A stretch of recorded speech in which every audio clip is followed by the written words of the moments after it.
Hey y'all, hey, it's your girl Marilys E, and I'm back with another review. Let's get it. All right, y'all. So,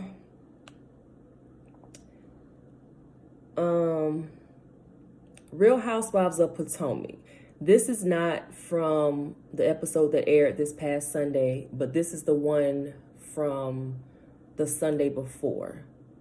I think that was November the 29th, I believe it was.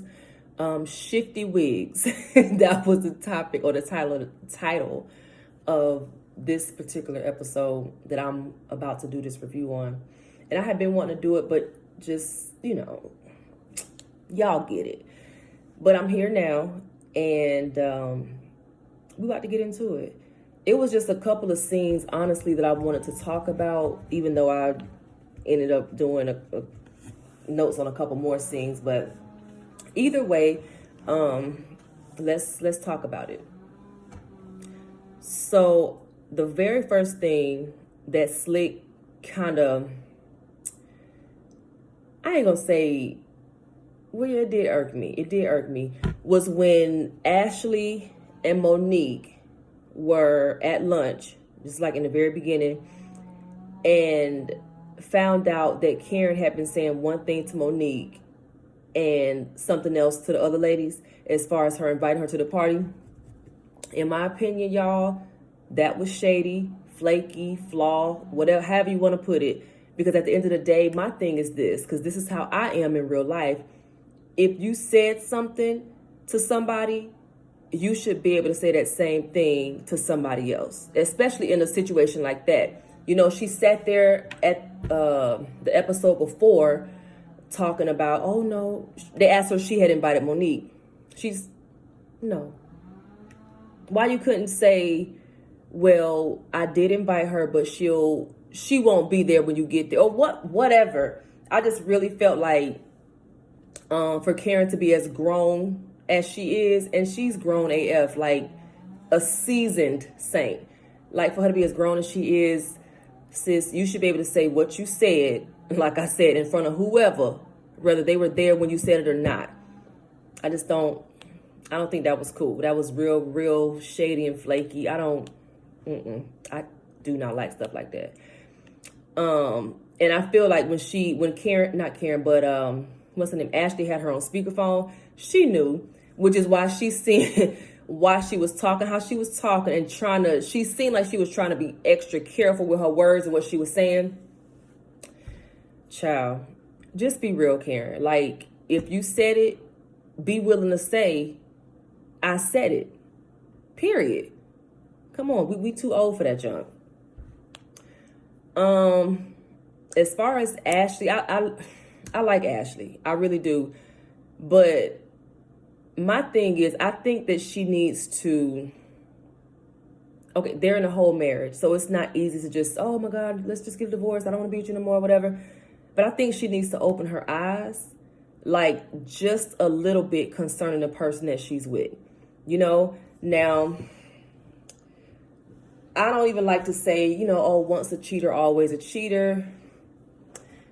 But the fact that he was sitting there when they had the conversation, I think it was her mom and dad and somebody else, I don't know, when she made that snapper, which I was like, girl, come on, I want some of this food. That junk look good. But how he just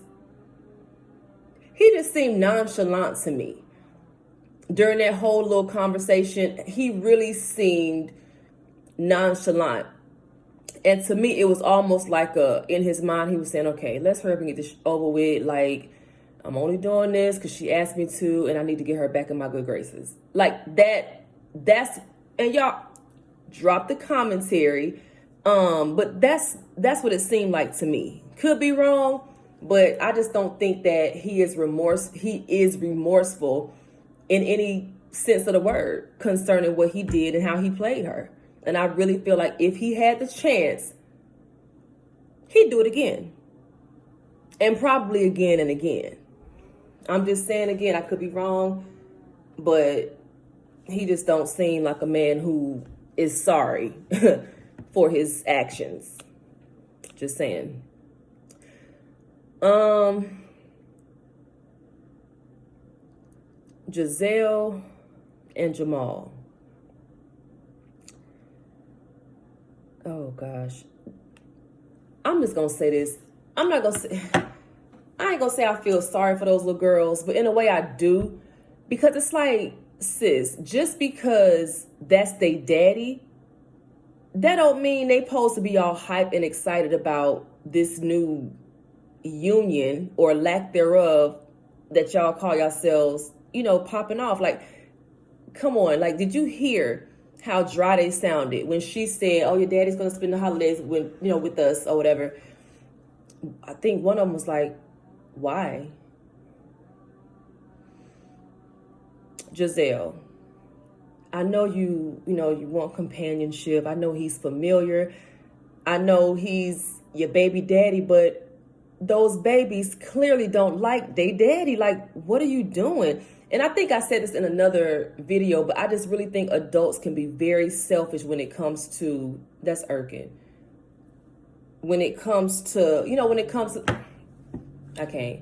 When it comes to stuff like that, it's like, this is not saying that, okay, she can't have no man, but sis, it's like 50 million men out there. You got to go back to the same man who pooped on you, you know what I'm saying, years ago, who is probably still doing the same stuff he was doing before. Like, look at how this is affecting your daughters. And they only going to say so much. You know what I'm saying? Because at the end of the day, she has shown and proven that despite what they say, how they feel, how they see the whole situation, she's going to do what she wants to do regardless. And I think that sucks. I really, really think that sucks. Let me see. Yeah, to me, she just doesn't seem to care about how those girls think, what they, how they feel about it. It's all about her and Jamal. Like, but it really isn't, because he don't even come around.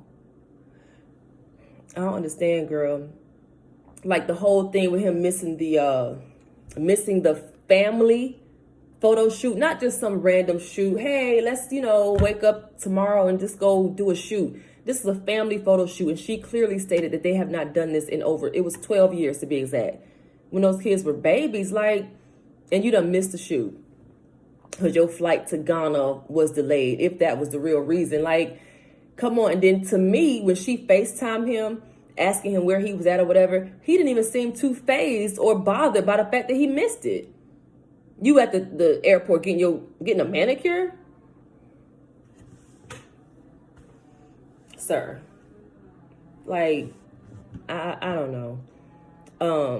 But I just know, I'm like, those, and y'all, all I'm gonna say, I know those girls probably can't wait until they get grown to get the hell up out of there. Like, they probably like, just, ugh.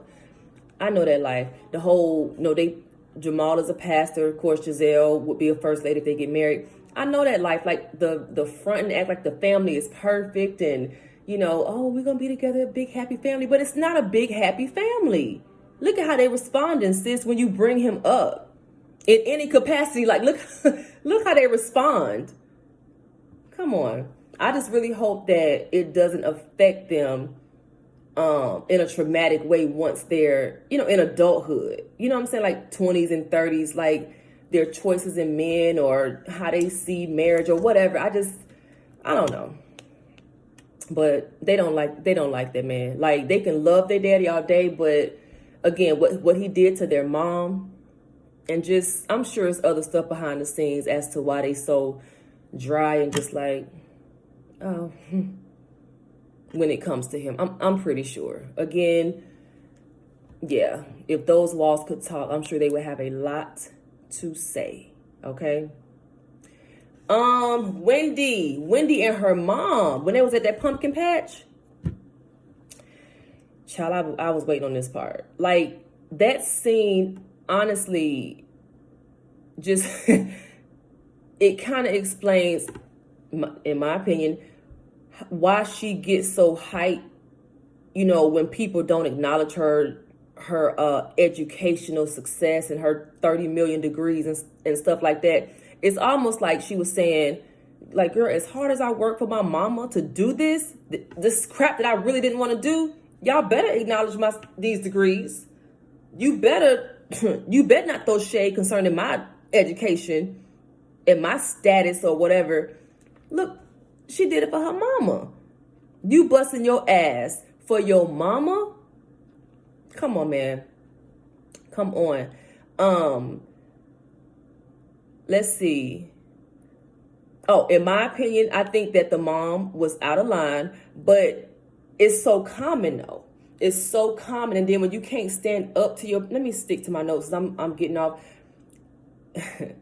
I feel like her mom was completely out of line, completely out of pocket. And then you call her spoiled. Why she got to be spoiled? Because she's wanting to do something else?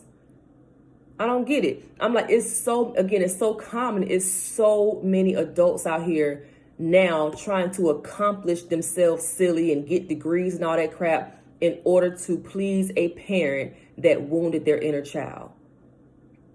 In order to please a parent that wounded their inner child. It's sad to me.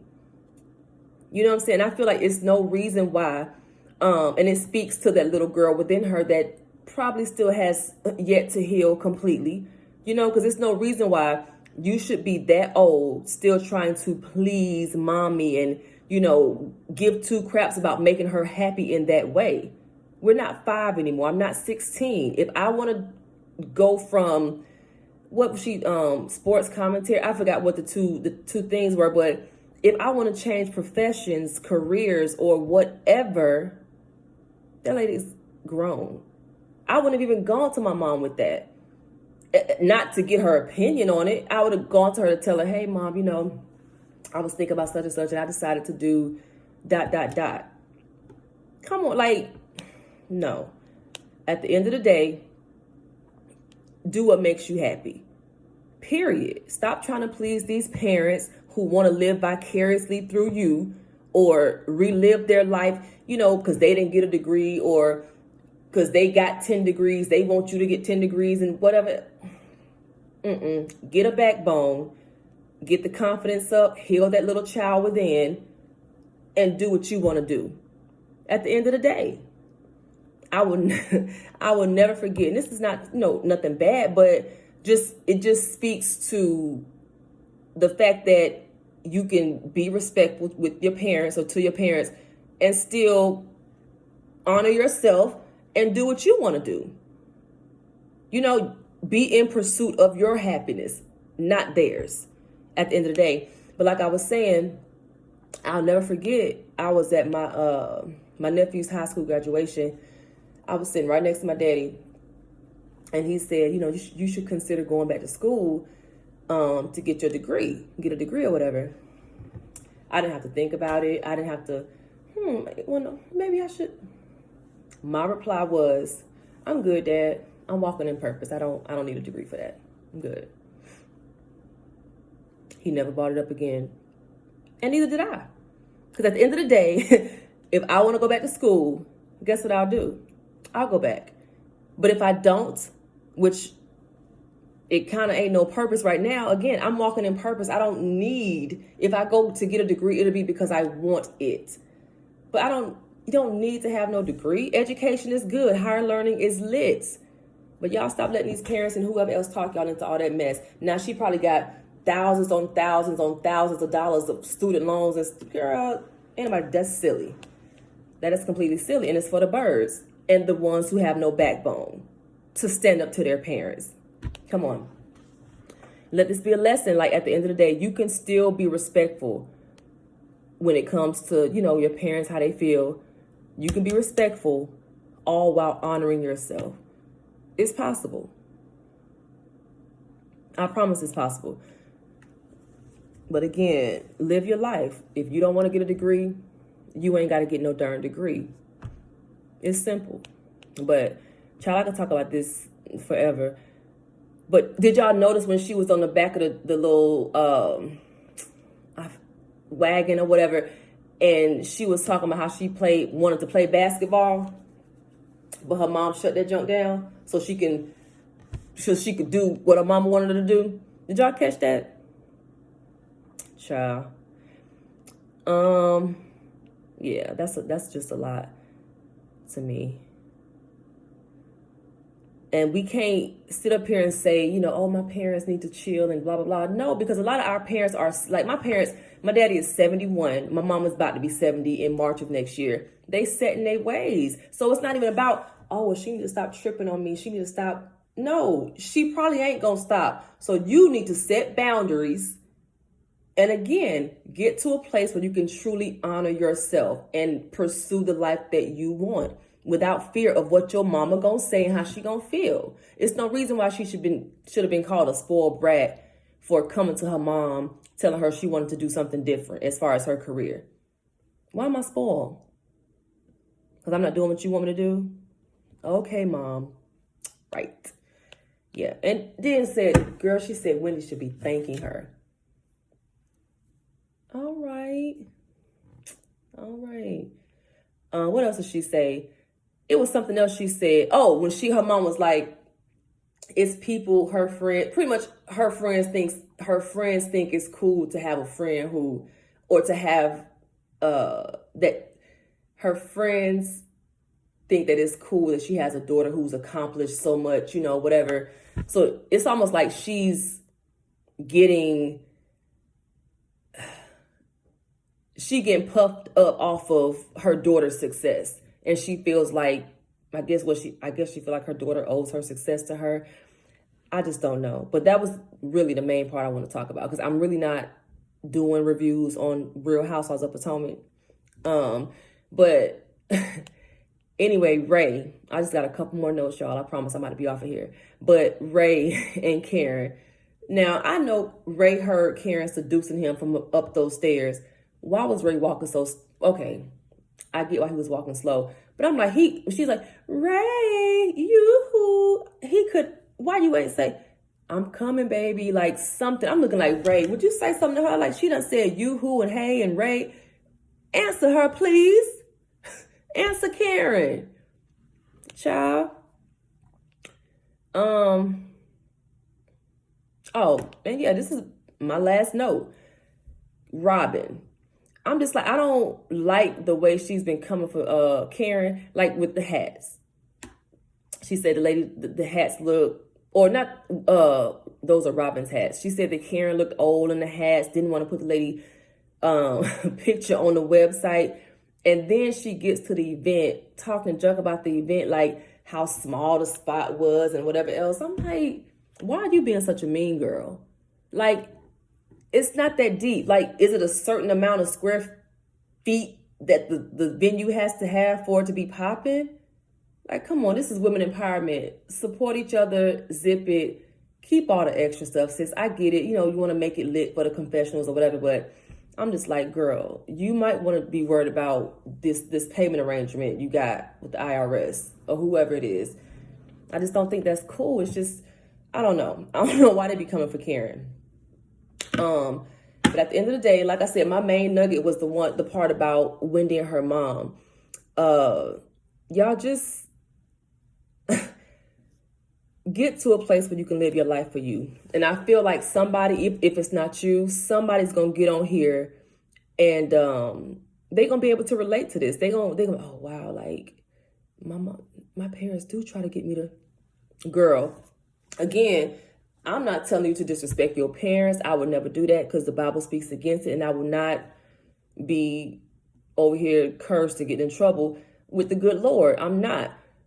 But like I said, you can respect them and honor yourself at the same time. And even if they try to throw stuff in your face, oh, as much as I do for you and all the sacrifices I made, I didn't ask to be here. Hello? You hunched, you had me, I'm here, and now I'm at a place in an age where I can make my own decisions. Love you though, but I'm gonna honor myself at the end of the day. These braids so long, they be getting caught up and tangled. But yeah. So that's all I got, y'all, on this particular show. Again, I don't really do the Housewives of Potomac or whatever. And I think the season finale was this past Sunday. So the reunion shows are coming up. But I will definitely be back for the Braxtons tonight. Oh, it's Thursday. So I'll probably be back maybe Saturday, Sunday, something like that. But either way, I'll be back. But that's all I got for now, y'all. Until next time, love and light. Be great.